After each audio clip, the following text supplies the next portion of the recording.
कृषि दर्शन के सभी दर्शकों को नमस्कार। आज की प्रातःकालीन सभा में आपका स्वागत है। आज का जो हमारा विशेष कार्यक्रम रहेगा, तुड़ाई के बाद आम के बागों की देखभाल कैसे करें और इस समय पेड़ पौधे तैयार कर सकते हैं, खासकर गुट्टी लगा के, और किस तरह आमदनी इससे कर सकते हैं, इस पर हम एक विशेष कार्यक्रम आपको दिखाएंगे। लेकिन पिछले दिनों कृषि के क्षेत्र में क्या कुछ नई जानकारी है, क्या कुछ नई अनुसंधान है, आइए जानकारी लेते हैं खबरें खेती से। छत्तीसगढ़ में 100 लाख टन धान उत्पादन की संभावना। ग्रामीण क्षेत्रों में भंडारण सुविधा की योजनाएं जारी रखेगी सरकार। उत्तर प्रदेश में दुग्ध उत्पादन का लक्ष्य 300 लाख मीट्रिक टन। और सब्जियों के उत्पादन में लगातार हो रही है बढ़ोतरी। नमस्कार, खबरें खेती की में आपका स्वागत है। मैं हूं पायल रावल। अब खबरें विस्तार से। केंद्रीय कृषि मंत्रालय के अनुसार धान का कटोरा कहे जाने वाले छत्तीसगढ़ में 100 लाख टन धान उत्पादन की संभावना है। केंद्रीय कृषि मंत्रालय के अनुसार देश में इस साल मानसून में कमी रही है। इसके बावजूद धान का कटोरा कहे जाने वाले छत्तीसगढ़ में धान की बुआई लक्ष्य में मिली सफलता से छत्तीसगढ़ में 100 लाख टन धान उत्पादन की संभावना है। राज्य कृषि विभाग के आंकड़ों के अनुसार इस साल करीब 36.40 लाख हेक्टेयर क्षेत्र में धान की बुआई का लक्ष्य निर्धारित किया गया था, जो लगभग पूरा हो चुका है। कम बरसात के बावजूद रायपुर, बिलासपुर और सरगुजा संभाग में बुआई लक्ष्य को हासिल किया जा चुका है। केवल जशपुर, कोरबा और सूरजपुर में कम बरसात होने से बुआई प्रभावित हुई है। बुआई लक्ष्य हासिल होने से छत्तीसगढ़ में करीब 100 लाख टन धान उत्पादन की संभावना है। राजनांदगांव और आसपास के इलाकों में करीब 2.5 लाख टन सुगंधित धान की पैदावार होने की उम्मीद है। कृषि उत्पादों के भंडारण के लिए ग्रामीण क्षेत्रों में अच्छी सुविधाओं के अभाव को ध्यान में रखकर केंद्र की मोदी सरकार 12वीं पंचवर्षीय योजना के दौरान ग्रामीण क्षेत्रों में भंडारण सुविधा की योजनाओं को जारी रखेगी। कृषि उत्पादों के भंडारण के लिए ग्रामीण क्षेत्रों में अच्छी सुविधाओं के अभाव को ध्यान में रखकर केंद्र सरकार 12वीं पंचवर्षीय योजना के दौरान मौजूदा योजनाओं को जारी रखेगी। खाद्य प्रसंस्करण उद्योग राज्य मंत्री डॉक्टर संजीव कुमार बालियान ने इस बारे में कहा कि केंद्र सरकार ग्रामीण भंडारण योजना यानी GBY को 12वीं पंचवर्षीय योजना में जारी रखेगी। इस योजना का विलय 1 अप्रैल 2014 को कृषि विपणन ढांचे में कर दिया गया है। इसके अलावा राष्ट्रीय कृषि विकास योजना को भी जारी रखने का निर्णय किया गया है, जिसके तहत भंडारण समेत कृषि ढांचे के विकास के लिए फंड उपलब्ध कराया जाता है। श्री बालियान ने कहा कि राष्ट्रीय सहकारी विकास निगम यानी NCDC अतिरिक्त भंडारण सुविधा के सृजन के लिए सहकारी समितियों को भी सहायता उपलब्ध कराता है। निजी उद्यमी गारंटी योजना के जरिए भी इस काम को अंजाम दिया जा रहा है, जिसके तहत निजी सार्वजनिक भागीदारी यानी PPP व्यवस्था के अंतर्गत गोदामों के निर्माण को बढ़ावा दिया जा रहा है। देश में दूध की बढ़ती मांग को देखते हुए उत्तर प्रदेश सरकार ने दुग्ध उत्पादन व्यवसाय तथा दुग्ध उत्पादों को बढ़ाने की दिशा में सार्थक पहल करते हुए वित्तीय वर्ष 2014-15 में दुग्ध उत्पादन का लक्ष्य 300 लाख मीट्रिक टन निर्धारित किया है। उत्तर प्रदेश सरकार ने दुग्ध उत्पादन व्यवसाय तथा दुग्ध उत्पादों को बढ़ाने की दिशा में सार्थक पहल की है। प्रदेश सरकार ने वित्तीय वर्ष 2014-15 में दुग्ध उत्पादन का लक्ष्य 300 लाख मीट्रिक टन निर्धारित किया है। प्रदेश के दुग्ध विकास मंत्री राममूर्ति वर्मा ने इस बारे में बताया कि वित्तीय वर्ष 2013-14 में 242 लाख मीट्रिक टन दुग्ध उत्पादन के साथ उत्तर प्रदेश देश में प्रथम स्थान पर रहा। प्रदेश सरकार की कोशिश है कि यहां पर दुग्ध उत्पादन और अधिक हो। उन्होंने कहा कि ग्रामीण क्षेत्रों में दुग्ध विकास कार्यक्रमों के लिए अवस्थापना सुविधा योजना के अंतर्गत बल्क मिल्क कूलर एवं ऑटोमेटिक मिल्क कलेक्शन इकाइयों की स्थापना की जा रही है। श्री वर्मा ने ग्रामीण क्षेत्रों के दुग्ध उत्पादक किसानों से सीधा संपर्क कर अधिक से अधिक दूध की खरीदारी करने और उनके दुग्ध मूल्य का भुगतान शीघ्र करने के निर्देश दिए हैं। केंद्रीय कृषि मंत्रालय के अनुसार देश में सब्जियों के उत्पादन में लगातार बढ़ोतरी हो रही है। सब्जियों में सबसे ज्यादा बढ़ोतरी आलू के उत्पादन में हुई है। आलू उत्पादन करीब 20% बढ़ा है। केंद्रीय कृषि मंत्रालय के अनुसार देश में खाद्यान्न उत्पादन में हो रही लगातार बढ़ोतरी के साथ ही साथ सब्जियों के उत्पादन में भी लगातार बढ़ोतरी हो रही है। मंत्रालय के आंकड़ों के अनुसार वर्ष 2013-14 में उत्पादित सब्जियों में सबसे ज्यादा बढ़ोतरी आलू के उत्पादन में हुई है। वर्ष 2013-14 में आलू का उत्पादन 120.12 लाख टन हुआ है, जो वर्ष 2012-13 के आलू उत्पादन से करीब 20% अधिक है। वर्ष 2012-13 में आलू उत्पादन 100.17 लाख टन हुआ था। इसी तरह प्याज के उत्पादन में भी बढ़ोतरी हुई है। वर्ष 2011-12 में प्याज उत्पादन 92.01 लाख टन और 2012-13 में 95.19 लाख टन हुआ था, जो वर्ष 2013-14 में बढ़कर 111.27 लाख टन तक पहुंच गया। टमाटर और फूल गोभी के उत्पादन में भी बढ़ोतरी हुई है। वर्ष 2012-13 में इनका उत्पादन क्रमशः 32.42 और 11.93 लाख टन हुआ था, जो 2013-14 में बढ़कर 39.50 और 13.06 लाख टन तक पहुंच गया। केंद्र सरकार खाद्यान्न उत्पादन के साथ ही सब्जियों का उत्पादन बढ़ाने पर जोर दे रही है। मौसम में अब काफ़ी बदलाव आ चुका है, ऐसे में फसलों की समुचित देखभाल करना जरूरी है। तो आइए लेते हैं मौसम की जानकारी और मौसम के अनुसार किसानों के लिए कृषि सलाह। मौसम विज्ञान विभाग के अनुसार जम्मू और कश्मीर के कुछ क्षेत्रों में गरज के साथ बरसात होने की उम्मीद है। इसी तरह पूर्वोत्तर के राज्यों मणिपुर, सिक्किम, मिजोरम, नागालैंड के अधिकांश इलाकों और ओडिशा, आंध्र प्रदेश और कर्नाटक के कुछ हिस्सों में गरज के साथ बरसात होने की उम्मीद है। पश्चिम बंगाल और अंडमान और निकोबार द्वीप समूह के कई इलाकों में बरसात होने की उम्मीद है। पश्चिमी उत्तर प्रदेश, दिल्ली, हरियाणा, पंजाब के कुछ इलाकों में बरसात में कमी आने की संभावना है।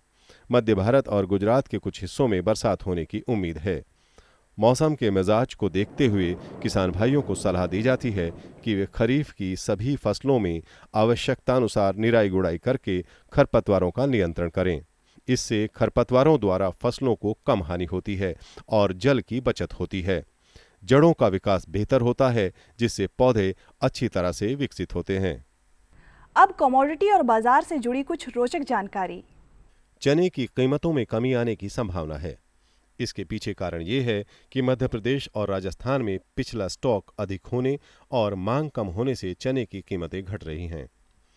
एनसीडीएक्स में अगस्त में चने के भाव में 0.66% की गिरावट आई है।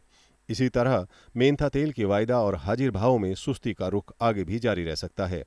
मंडियों में मेंथा तेल की मांग कमजोर रहने से इसके दामों में कमी बनी रह सकती है। घरेलू बाजार में भिंडी, तुरई और लौकी की आपूर्ति में तेजी आने से इसके दामों में कमी आ रही है। खेती की खबरों में आज इतना ही। कृषि दर्शन कार्यक्रम में और अधिक रोचक और ज्ञानवर्धक जानकारियों के लिए देखते रहिए कृषि दर्शन। ये लो और बताओ। बस। अरे ये क्या भैया जी, बस इतनी सी रासायनिक खाद? किसानी छोड़ रहे हो क्या? किसानी नहीं, नादानी छोड़ रहे हैं। मिट्टी की जांच कराई है। अब तो लालाजी जितनी जरूरत है उतने ही उर्वरक खेत में डालेंगे। हाँ, किसान भाई आज ही अपने जिले की नजदीकी भूमि परीक्षण प्रयोगशाला में मिट्टी की जांच जरूर करवाएं और मिट्टी में पोषक तत्व, नमी व पौधे के विकास को देखते हुए केवल जरूरत के अनुसार ही पोषक तत्व डालें। और हाँ, मिट्टी में गंधक, जस्ता, बोरोन जैसे सूक्ष्म पोषक तत्वों का पता लगाना भी न भूलें। उर्वरक और जैविक खाद के सही उपयोग से भूमि का उपजाऊपन बनाए रखें, उत्पादकता बढ़ाएं, खर्चा घटाएं और बहुमूल्य विदेशी मुद्रा बचाने में भी सहयोग दें। और हाँ, धीमी गति से नाइट्रोजन उपलब्ध कराने वाले उर्वरकों जैसे नीम लेपित यूरिया को प्राथमिकता दें और यूरिया का पत्तों पर छिड़काव करें। अरे वाह, तू तो सचमुच समझदार हो गया रे। अधिक जानकारी के लिए संपर्क करें जिला कृषि अधिकारी या किसान कॉल सेंटर। खुशबू की फुहार में, स्वाद की बहार में, तरक्की की तानों में, खिलती मुस्कानों में, हरे भरे पौधों में, बड़े बड़े सौदों में, मधुर भिनभिनाहट में, खुशियों की आहट में। NHM बागवानी मिशन, हमारी चाहत, आपकी मुस्कुराहट।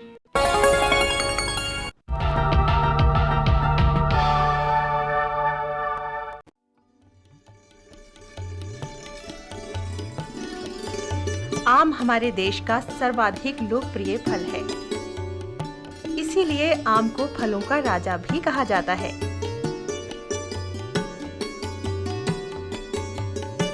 आम उत्पादन में भारतवर्ष अग्रणी देश है। हमारे देश में आम का उत्पादन कुल फलों के उत्पादन का 42% है। आम पैदा करने वाले मुख्य राज्य हैं उत्तर प्रदेश, आंध्र प्रदेश, बिहार, पश्चिमी बंगाल, असम, मध्य प्रदेश, महाराष्ट्र, कर्नाटक और तमिलनाडु। इनमें उत्तर प्रदेश आम उत्पादन में सबसे अग्रणी है। किसान भाइयों, जैसा कि आप जानते हैं, खासकर उत्तरी भारत में इस समय आम आखिरी दौर में है, यानी कि काफ़ी फल टूट चुके हैं, बाज़ार में जा चुके हैं। कुछ ही पेड़ों पे कुछ किस्में बची हुई हैं, लेकिन आम जब टूट जाता है तो पौधे के लिए काफ़ी कमज़ोरी महसूस होती है, और जिस तरह कमज़ोरी महसूस होती है ठीक उसी तरह उसमें कई तरह की बीमारी भी आ जाती हैं। इसलिए सही समय पर सही देखभाल करना बहुत ज़रूरी है, जिससे कि अगली साल भी हमें फल अच्छे लेने और आमदनी भी अच्छी रहेगी। किस तरह की देखभाल करनी, आइए इन सब बातों की जानकारी के लिए आपको ले चलते हैं उत्तर प्रदेश के ज़िला मेरठ के गांव शाहजहाँपुर में। और हमारे साथ हैं नदीम खान भाई, जो बहुत ही युवा हैं और ख़ासकर बागान और नर्सरी का काम भी देखते हैं। नदीम जी, आज के कार्यक्रम में आपका स्वागत है। सबसे पहले तो ये जानना चाहूँगा कि आप आम जो टूट चुके हैं, जो बाज़ार में जा चुके हैं, तो इस समय पौधे की क्या कुछ देखभाल करें, क्योंकि पौधे के साथ आपका रात दिन का रहता है तो पौधे में भी कमज़ोरी आती है।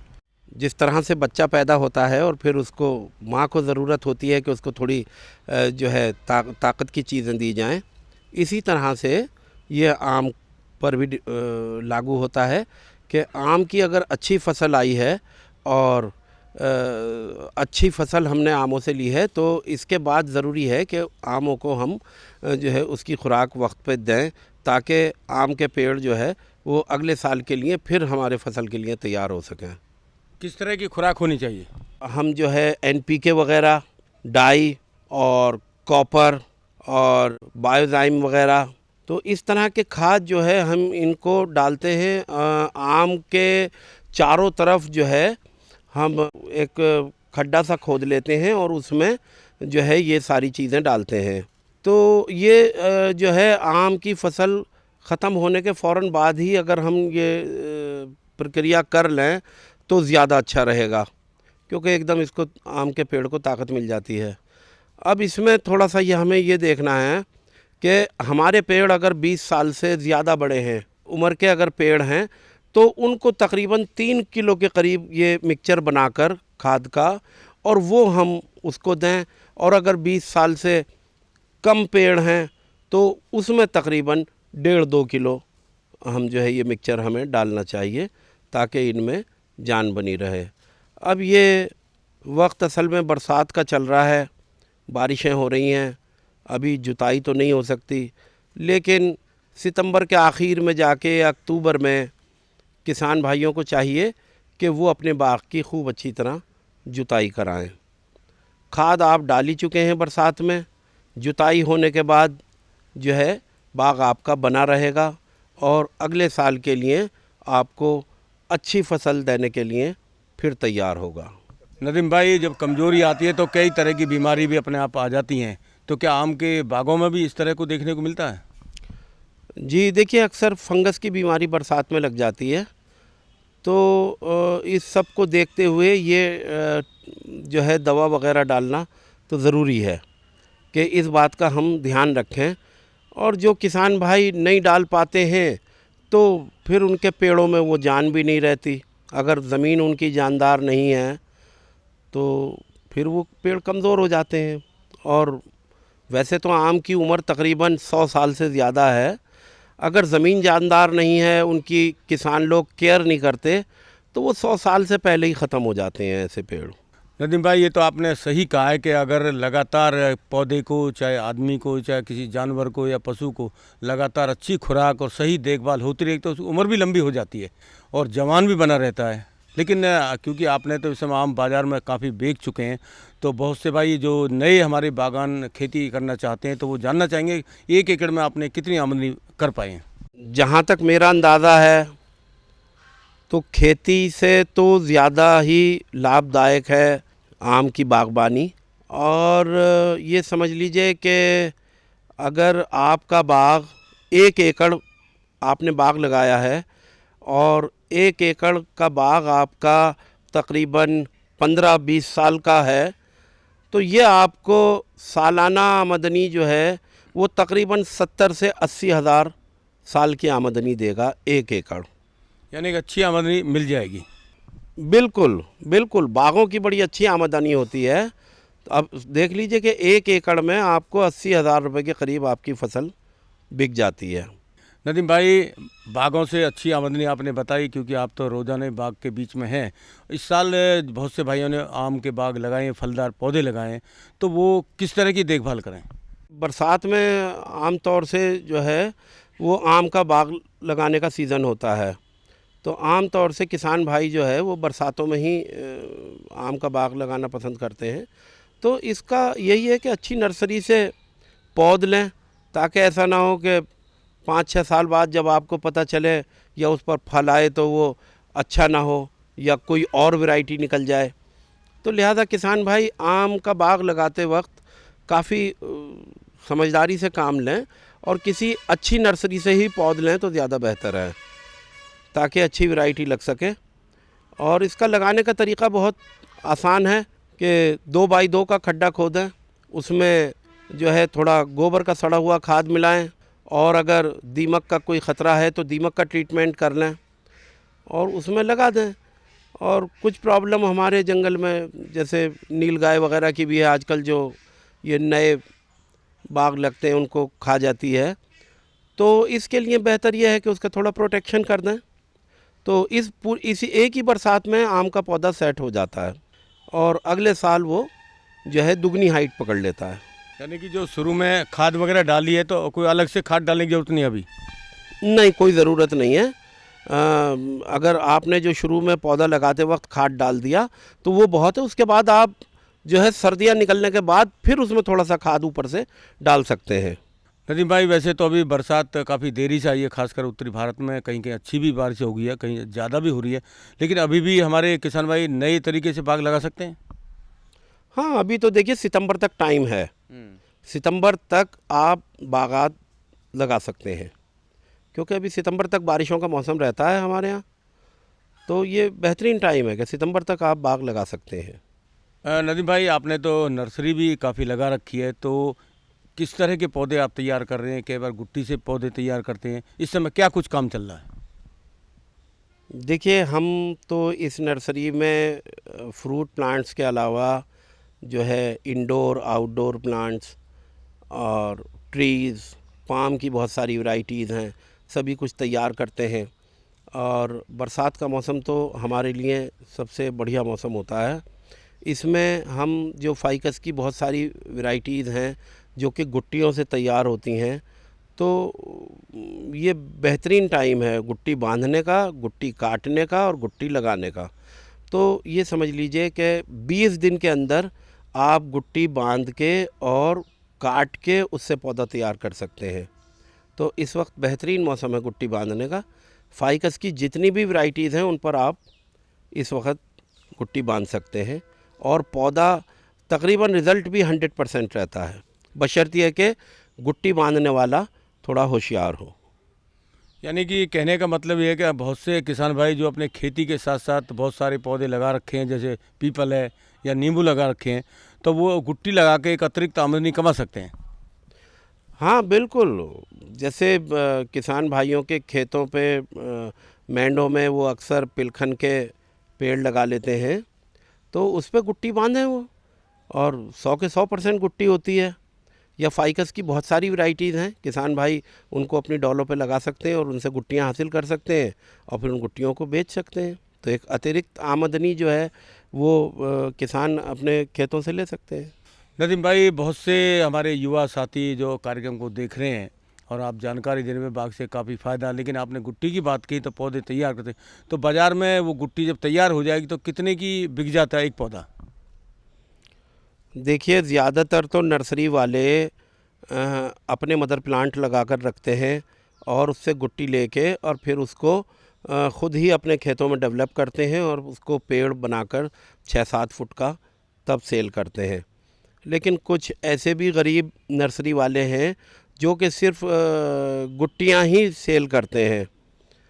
तो मान लीजिए कि किसी ने 50,000 गुट्टियाँ तैयार की, तो वो 1 रुपए की गुट्टी, 2 रुपए की गुट्टी, जैसी अगर हेल्दी है तो 2 रुपए की, अगर हल्की है तो 1 रुपए की, ऐसे वो बेच देता है। तो उसको इस सीज़न में ही जो है, अगर उसने 50,000 गुट्टियाँ हमने तैयार कर ली तो 50,000 रुपये कमा लेता है वो। नदीम भाई, ये तो आपने बहुत ही बढ़िया जरिया बताया कि कुछ चंद दिनों में हम गुट्टी लगाकर पौधे तैयार कर सकते हैं और एक अतिरिक्त आमदनी अच्छी कमा सकते हैं। लेकिन हम देख रहे हैं शाहजहाँपुर जो क्षेत्र है, यहाँ काफ़ी नर्सरी हैं, तो आपस में किस तरह तालमेल रखते हैं, किस तरह की बातें आपस में रखते हैं कि भाई ज़्यादा से ज़्यादा पौधे बिकें और अच्छा नाम हो, और फल पट्टी भी घोषित रहा सरकार से? देखिए, हमारा गांव जो है ये मैंगो बेल्ट में आता है, और इसके अलावा क्योंकि हमारे गांव की ज़मीन जो है वो बहुत उम्दा किस्म की ज़मीन है और पानी भी यहाँ ऊपर है, तो लिहाजा एग्रीकल्चर के लिए, बागबानी के लिए ये ज़मीन बहुत ही उपयोगी साबित हुई है।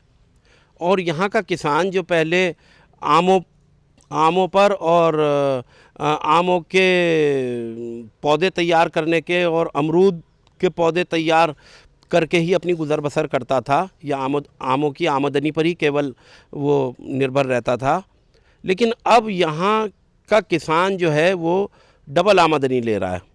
वो आम से भी आमदनी ले रहा है और अपने बागों में जो वो बहुत सारे ऐसे फाइकस की वैरायटीज़ हैं जिनके मदर प्लांट लगाकर और वो उनसे तैयार करके उससे भी आमदनी ले रहा है। तो हमारे यहाँ के किसानों की, जब से हमारे यहाँ नर्सरियों का चलन ज़्यादा हुआ तो हमारे गांव की आमदनी भी काफ़ी बढ़ गई, तो और यहाँ का किसान काफ़ी खुशहाल हुआ। अब नर्सरी का काम यहाँ हमारे यहाँ बढ़ने से ये हुआ कि नर्सरी का सामान भी फिर यहाँ गाँव में लोग रखने लगे। जैसे गुट्टी बांधने के लिए मॉस ग्रास चाहिए तो मॉस ग्रास यहाँ दुकानों पर लोग रखने लगे, पन्नी चाहिए, कुमार गमले ज़्यादा बनाने लगे, तो नर्सरी की वजह से यहाँ और लोगों की भी आमदनी बढ़ी। तो नर्सरी जब से यहाँ गांव में नर्सरी आई है, और मेरे फादर ने ये नर्सरी का चलन यहाँ इस गांव में शुरू किया। हालांकि यहाँ पर फलों के पौधे तैयार होते थे पहले, लेकिन मेरे फादर ने ये नर्सरी का यहाँ पर सिलसिला शुरू किया, फाइकस की वैरायटीज़ लाए और बहुत सारी चीज़ों की वैरायटीज़ लाए, और आज यहाँ पर किसान उससे ज़बरदस्त फ़ायदा उठा रहा है और बहुत खुशहाल है, और हमारे फादर को भी दुआएं देता है कि जिन्होंने इस गांव में ये सिलसिला लाके यहाँ के गांव वालों को खुशहाल कर दिया। और हम लोग ये करते हैं कि हम लोगों में आपस में जो यहाँ किसान हैं, नर्सरी वाले हैं, तो आपस में हम लोगों में कांटेक्ट रहता है।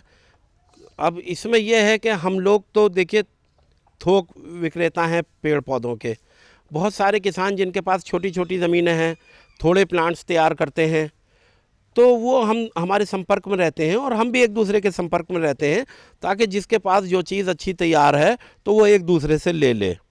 अगर मान लीजिए किसी के पास कोई कस्टमर आया हुआ है और उसके पास 2 आइटम हैं, 2 आइटम उसके पास नहीं है, तो फ़ौरन गांव में और लोगों से कांटेक्ट करेगा और वो या तो ग्राहक को उसके पास भेज देगा, नहीं तो उससे पौधे मंगा के और वो ग्राहक को दे देगा।